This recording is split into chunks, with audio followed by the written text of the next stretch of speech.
Почитувани, добра вечер. Добре дојдовте во уште една анализа на Телевизија 24. Велат дека историјата се повторува.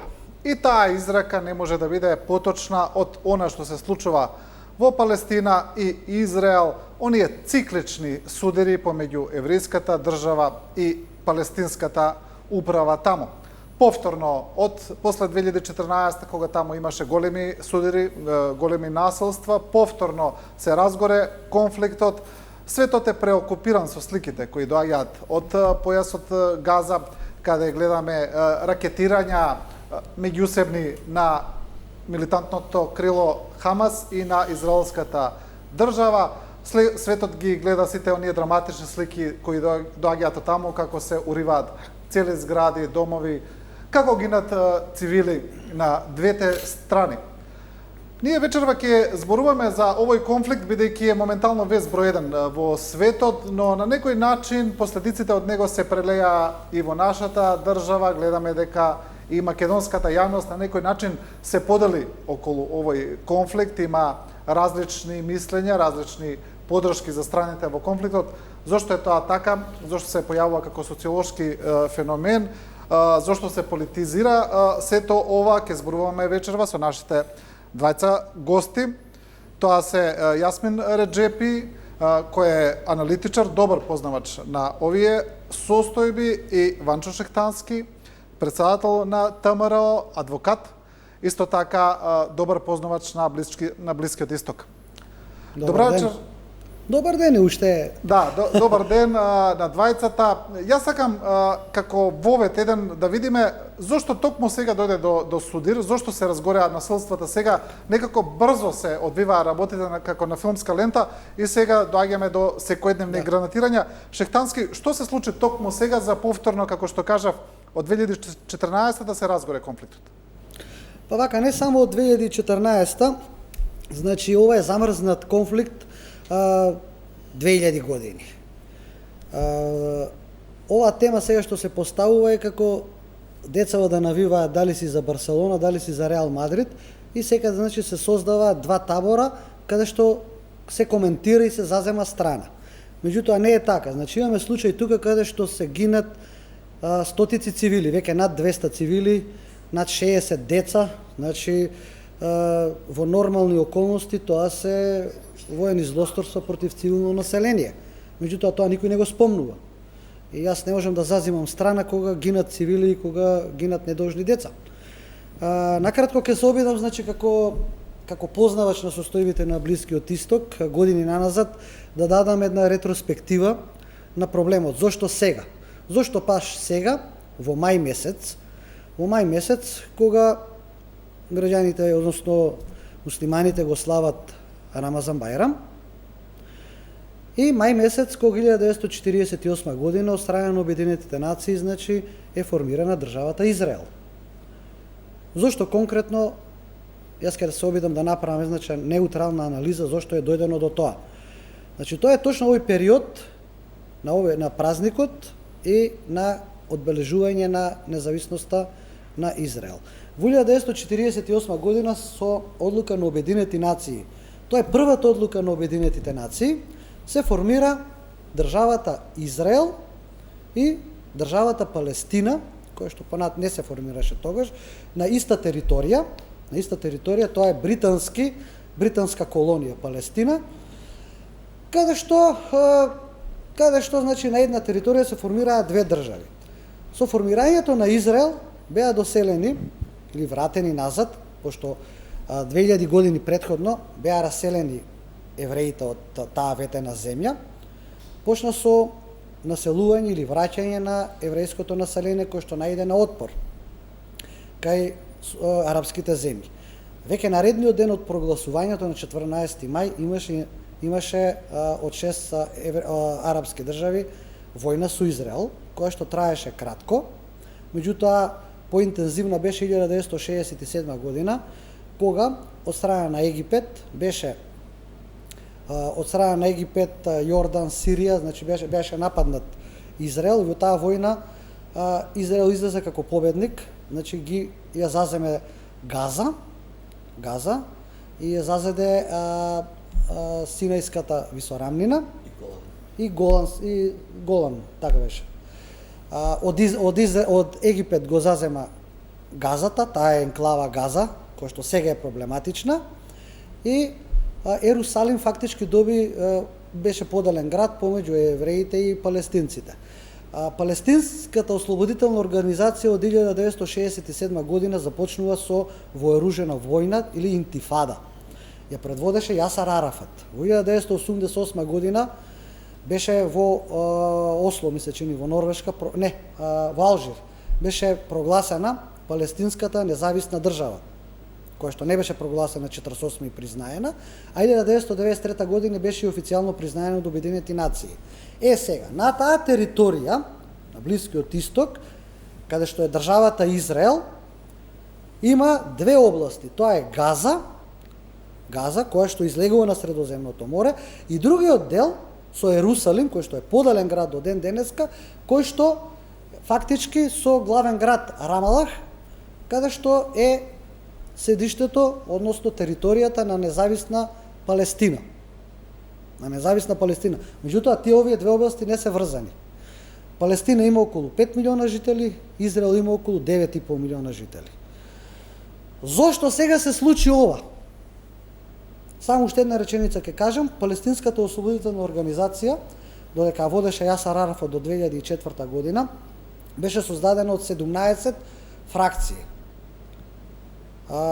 Тие 17 фракции ја сочинуваа, значи тука има голема поделеност. Некоја е просириска, некоја е проегипетска, проиранска, сунитска, шиитска, значи фракции има многу. 2007 година на избори добива Хамас. Во Газа, така. Во Газа добива Хамас. И Махмуд Абас е од тогаш премиер на Газа, на Палестина. Палестинската ослободителна организација со тие фракции заминува во историјата.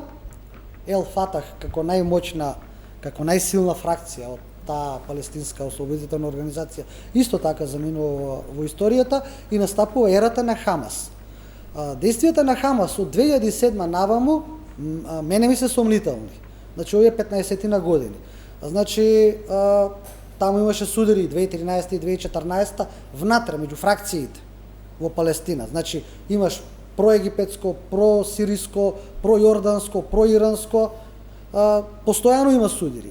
Сега, што се случува сега во овој период, на кого му е потребно тоа? Вие гледате една жестока реакција, не случајна или не, на Турција, каде што реагира Ердоган, прилично силно реагира Ердоган. Ако го реагира Ердоган, значи дека е реакцијата од Москва. Да, добро, вие кажавте доста работи кои се составен дел од емисијата, дел од анализата, ќе навлеземе во вториот дел ќе се осврнам баш токму на тоа. Во повеќе од нив, да, особено околу улогата на Хамас и на Ердоган, тоа е дел од емисијата. Реджепи Шехтански даде еден прилично добар обемно објаснување за генезата на проблемот. Ми се чини, можете ли да ни кажете сега вие во однос на локализираната проблематика сега, зошто сега дојде до судир, зошто токму сега се разгореа страсти? Во неколку дена пред Бајрам, за време на молитвите за време на месецот Рамазан, се случија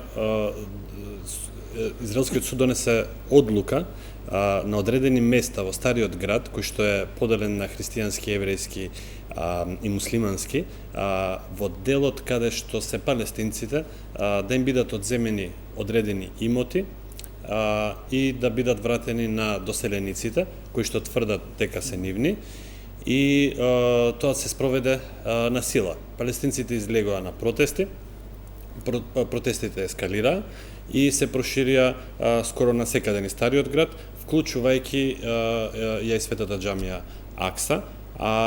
Тоа беше голема провокација, голем проблем да ги мобилизира сите луѓе кои што се наоѓаат од двете страни, и од друга страна таа провокација ја искористи и Хамас за да нивното воено крило пушти ракети кон Ерусалим.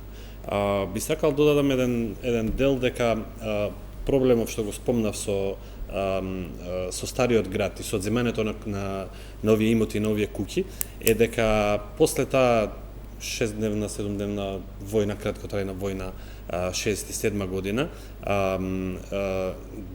голем дел од еврејското население се преселува во другиот дел на Ерусалим, а во источниот дел на Ерусалим остануваат палестинците.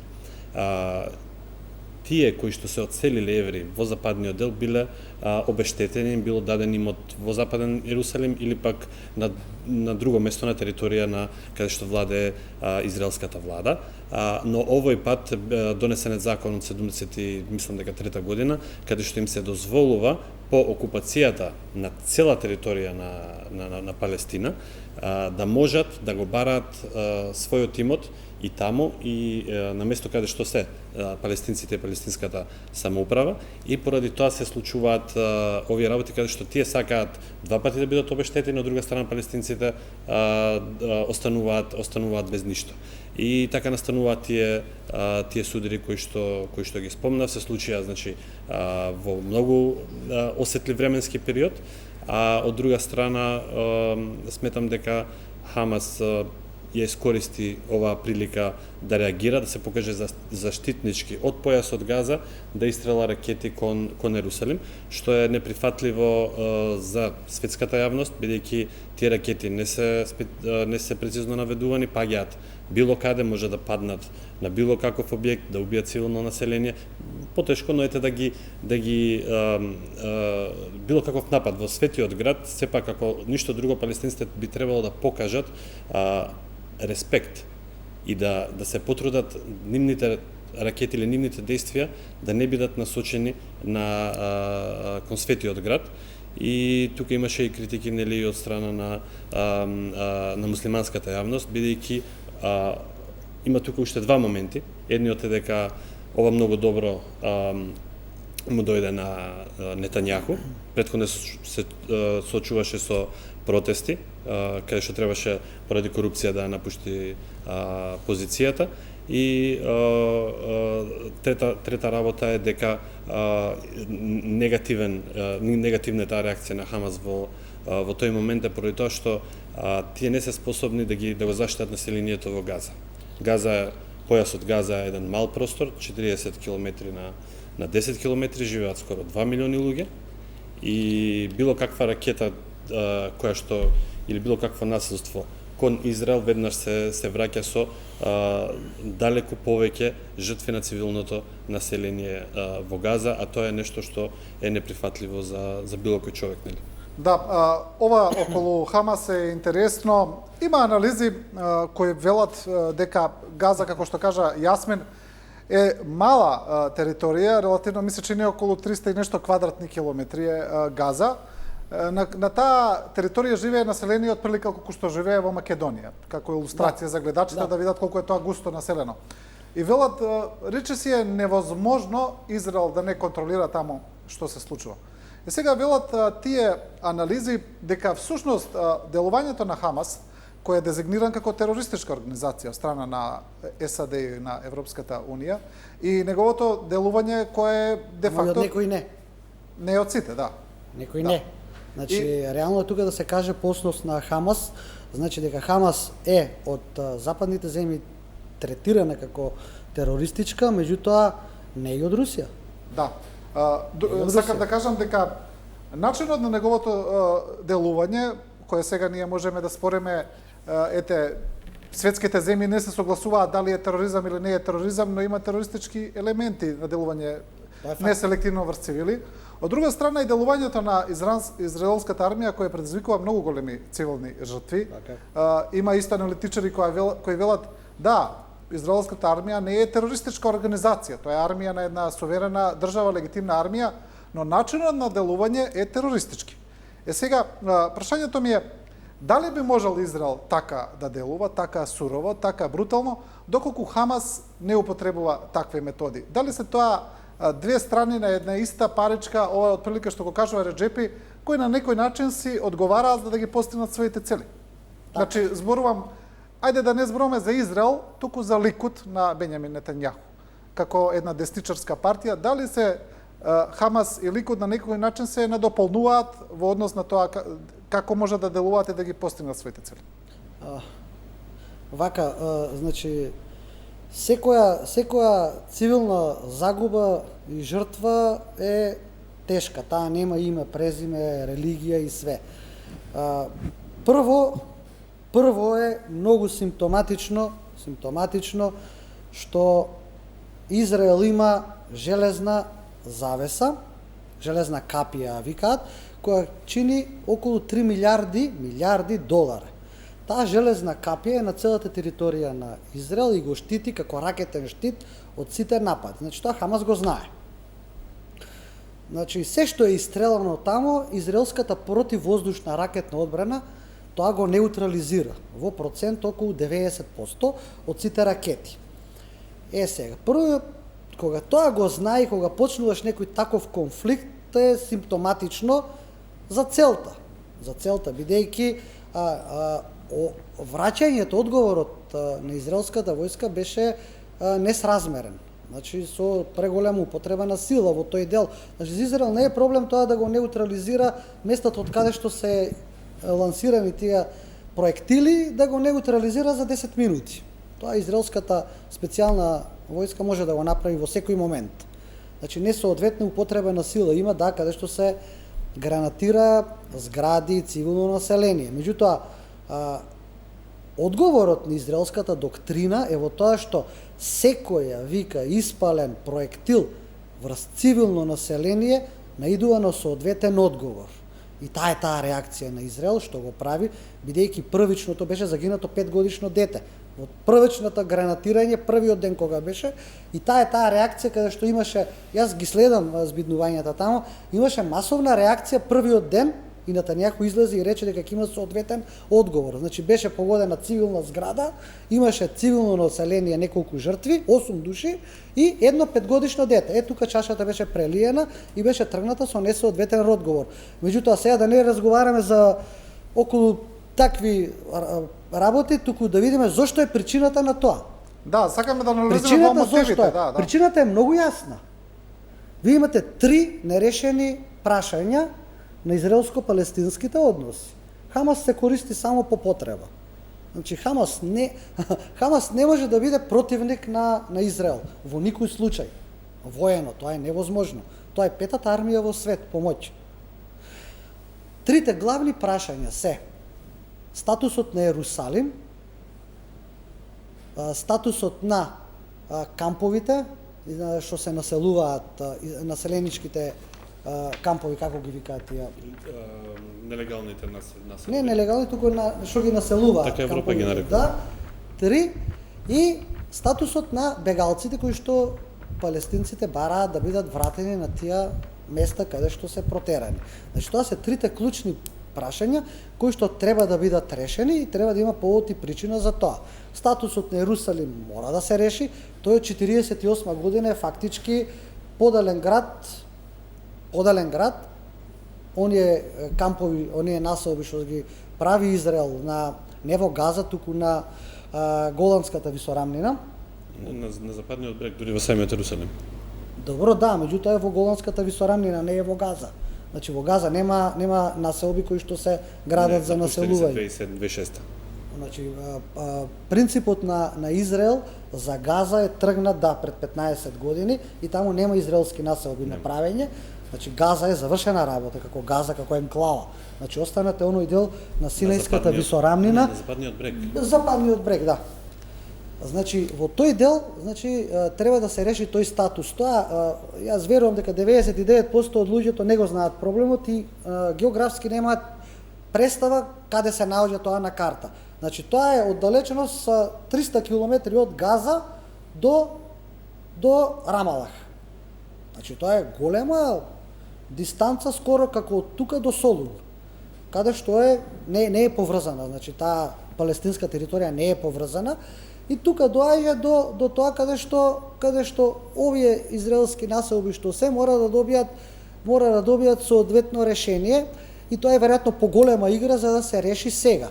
И Хамас искористен како повод и причина како повод и причина за да дојде до некое решение на тоа и до некое сценарио. Да, гледаме дека притисокот на светската јавност е голем и кон Израел, не само кон Хамас, каде што нормално Тоа е политика. ги осудуваат, но друго ми беше мене прашањето. Доколку Хамас делува поинаку, доколку делува на еден гандиевски начин, на еден гандиевски отпор, дали би можел Израел или Нетањаху и неговата партија толку лесно да ги остварат целите, тоа ми беше истото прашање. Дали начинот на делување на Хамас всушност му оди во корист на Нетањаху? Целта со која што се напаѓа Фатах е да се изнуди од палестинците во Газа да ја сменат својата политичка определба. Хамас е политичка организација, односно политичка партија, со сите своји структури и изгласана е 2007 година од страна на палестинците во Газа. Истите избори не успеа на Западниот брег и веќе 15 години нема други избори на Западниот брег, Махмуд Абас и понатаму си е председател по смртта на Јасер Арафат.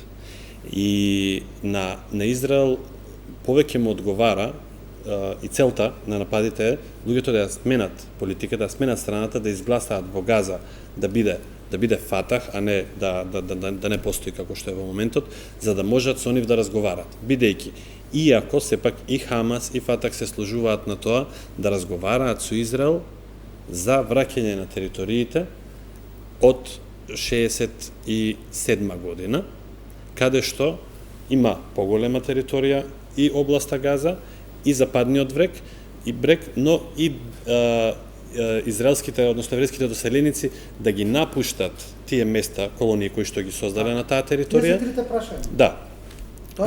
Но значи статус кво. Зошто? Затоа што во овој момент Израел е доволно силен да го контролира Западниот брег, а од друга страна да има блокада на Газа, каде што не дозволува ни пиле да прелета низ неа. Освен со дозвола. Како може Газа, која што, нели рековме веќе од 2007 година е под блокада, контролирана е струјата таму, контролирана е водата таму, хуманитарната помош која што доаѓа таму, луѓето кои што излегуваат од Газа поради медицински и само поради медицински причини, како може да им стигнат ракети од Хезболах или од Иран. Значи, со нечива дозвола, бидејќи тунелите веќе не постојат. Откако Сиси дојде на власт во Египет, тие се срушени помеѓу делот кај Рафа, помеѓу Египет и Газа.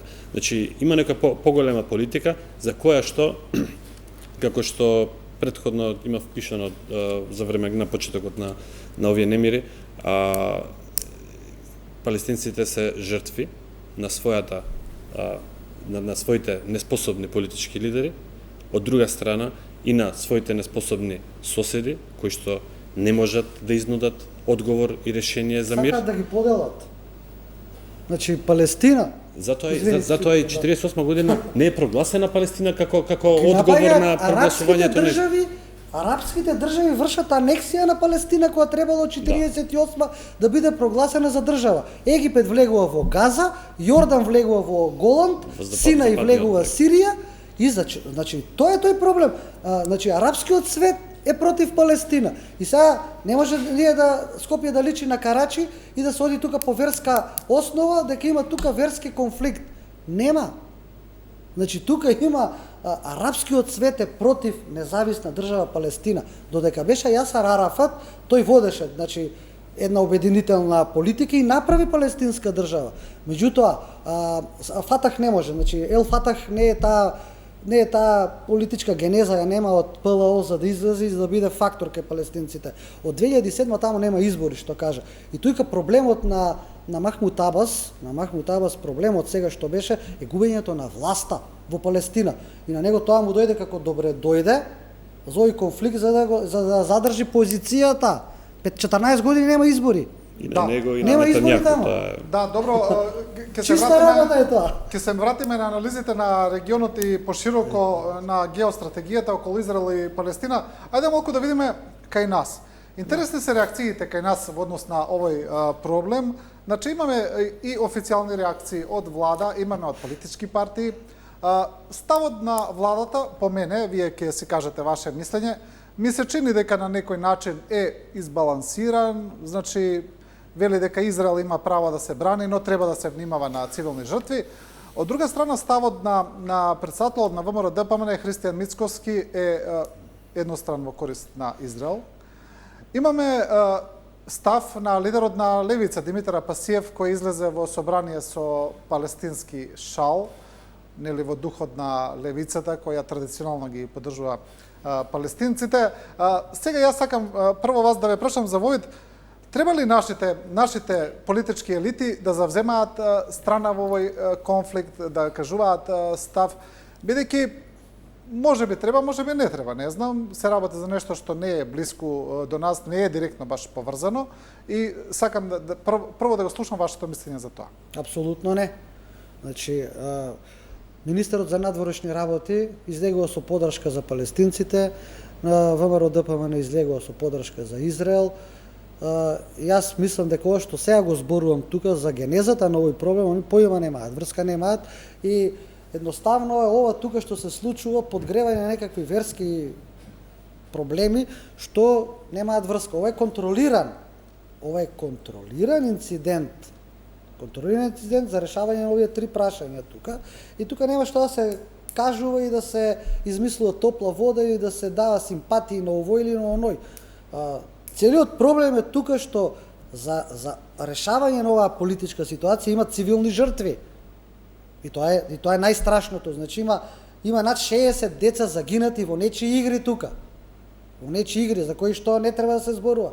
Па вие во Босна, Република Српска, ако ја гледате, значи тие што се разбираат од геополитики и тоа знаат дека целата војна на Република Српска беше на војската на Република Српска да обезбеди коридор одоздоле од Херцег Босна па се догоре до Бања Лука да врзе таа територија. Сега тука палестинците не можат да врзат таа територија за државата Палестина, Газа да го спојат со Голан и со Синајскиот со Голанската висорамнина, значи има 300 км разлика и тоа е тој проблем, значи кој што треба да дојде до некоја конференција за решавање на ова прашање. Да, Реджепи, имаше и во Скопје протести за ова прашање, излегоа, ми се чини, два организирани настана беа, едни беа од невладени организации, друг беше од луѓе кои се организирале на Facebook, па и помеѓу нив имаше кошкање на самиот протест, иако двете групи излегува во поддршка на Палестина, па видовме дека и тие протести после се исполитизира, излезе голема фама околу нив. Би сакал прво да се надоврзам да дам еден одговор на претходното прашање, ако може, ако дозвола времето. Секогаш во ваков вид на конфликти, било која влада да е начело на оваа држава треба да внимава што ќе каже.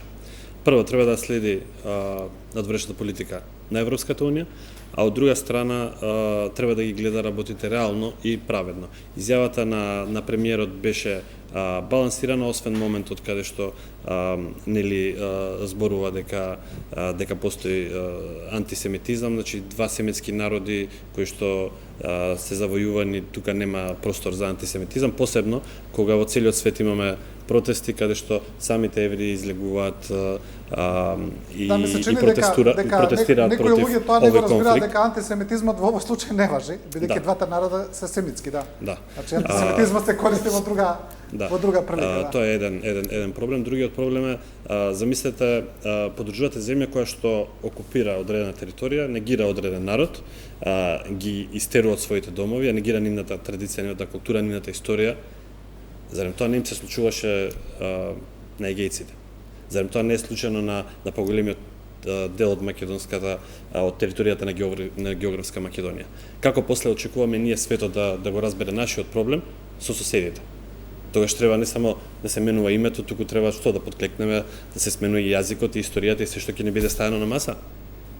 Значи треба многу да се внимава пред да се направат одредени чекори. Односно она што се случи во Скопје, значи социјалниот центар Дуња имаше организиран протест во неделата. Луѓето го виделе бидејќи тоа е најавено на социјалните мрежи, дошли други некои луѓе кои што присуствувале таму, не ги запазиле барањата од Дуња без да нема некои етнички и национални знамења и слични моменти, и на лице место се поделя, сака да каже дека сме различни во однос на организацијата и дека сепак кога некој нешто организира треба да се следат правилата на организирање, и тоа е нели разбирливо. Затоа што секаде во светот, па и кај нас, нормално е да се излезе на еден таков, или доколку нели има потреба и на поинаков протест, тоа е демократско право нели на сите граѓани. Еден од проблемите кои се јавува тука е дека, да речеме, бев јавно повикан дека јас или мојата сопруга сме организатори на протестот, значи јас ниту бев физички спречен во државата да присуствувам, ниту сум организатор, бидејќи се работи за друга организација, со други луѓе, и малце невкусно помина тоа како, еве да речеме, еден напад на нас кои што припаѓаме на невладиниот сектор, што не е во ред, бидејќи сметам дека државата треба тука да реагира на Од кого бевте нападнати? Значи се работи за вработен во Министерството за одбрана, Петар.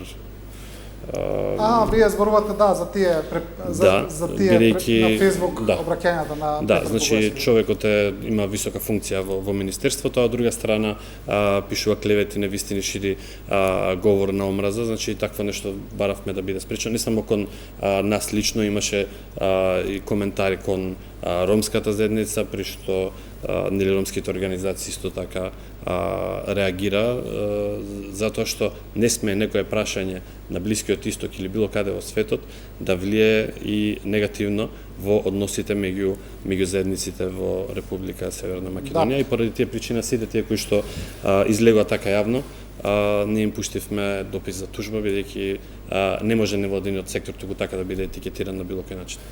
Добро, правиме кратка пауза за реклами, се враќаме брзо во студиото, останете со нас.